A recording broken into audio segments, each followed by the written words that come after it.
বেনজির সাহেব একটা বেল পেয়েছেন আরব আমিরাতে। তো সেখানে ওই দেশের জুরিসডিকশনে যদি তার বিরুদ্ধে কোনো মামলা থাকে সেখানে ওনার বিরুদ্ধে প্রসিডিং হতে পারে, বেল হতে পারে। এটা বাংলাদেশ সরকারের কোনো কনসার্ন না। ওখানে ওখানে যে মামলাটা হয়েছে ওনার বিরুদ্ধে, ওখানকার সরকার কেন করেছে বা কোনো ইন্ডিভিজুয়াল করেছে কি না, এটা related to that jurisdiction, not to related to Bangladesh jurisdiction. But what Bangladesh government can do, Bangladesh government যেটা করতে পারে সেটা হলো এক্সট্রাডিশন প্রসিডিং ইনিশিয়েট করতে পারে। বিকজ তার বিরুদ্ধে কনক্রিট এভিডেন্স আছে, হার্ড এভিডেন্স আছে, এবং সে মানি লন্ডারিং করেছে, বিভিন্ন ধরনের ক্রাইমের সাথে জড়িত ছিলেন। সেই প্রেক্ষিতে উনি বাংলাদেশ সরকার ওইখানে এক্সট্রাডিশন প্রসিডিং ইনিশিয়েট করতে পারে। অ্যাকচুয়ালি যে একটা জুরিসডিকশনের মধ্যে যখন একটা লোক ঢুকে যায়, তখন ওই জুরিসডিকশন চায় যে তার দেশে যদি কোনো ক্রাইম হয়ে থাকে, is also answering to my question, তখন যেটা করে যে ওই জুরিসডিকশনে যে মামলাগুলো আছে সেগুলো আগে ডিসপোজ অফ করতে চায়। যদি সে ওখানে যদি সাজাপ্রাপ্ত হন, ওখানে উনি সাজা খাটবেন, তারপর বাংলাদেশে পাঠাবেন।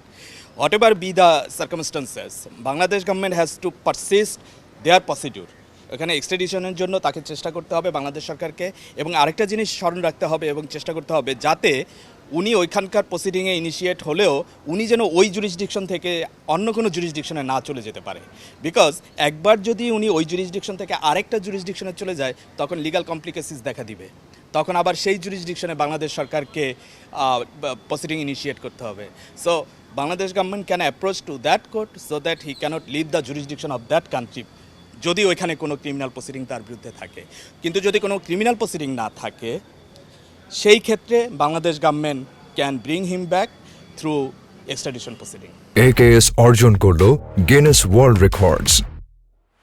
AKS উনি হয়তো ওইখানে কিভাবে ধরা পড়েছেন সেটা তো আমরা জানি না, ওইখানকার কোনো ল ভায়োলেশনে হয়তো ধরা পড়েছেন।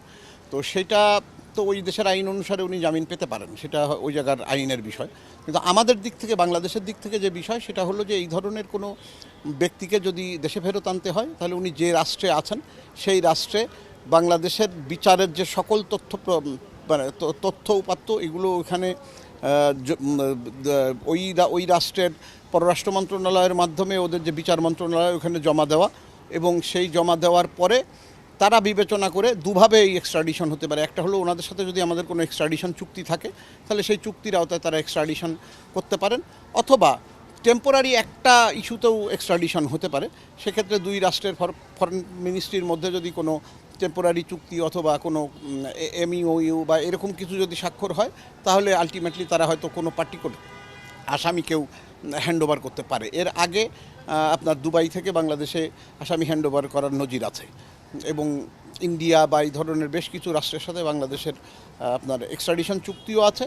এবং এক্সট্রাডিশন চুক্তি না থাকলেও আসামি হ্যান্ডওভার করার যে প্রক্রিয়া, আমরা উনি এখানে বিচারাধীন ব্যক্তি, তার বিরুদ্ধে যে অভিযোগগুলো আছে কী পরিমাণ গুরুতর অভিযোগ ইত্যাদি, সেই দেশের রিকোয়ারমেন্ট অনুসারে এইগুলো তথ্যপাত্র দিয়ে তাকে ফেরত চাওয়া যেতে পারে। এটাতে আলটিমেটলি কোনো জটিলতা নেই, নতুন করে শুরু করতে হবে এটি।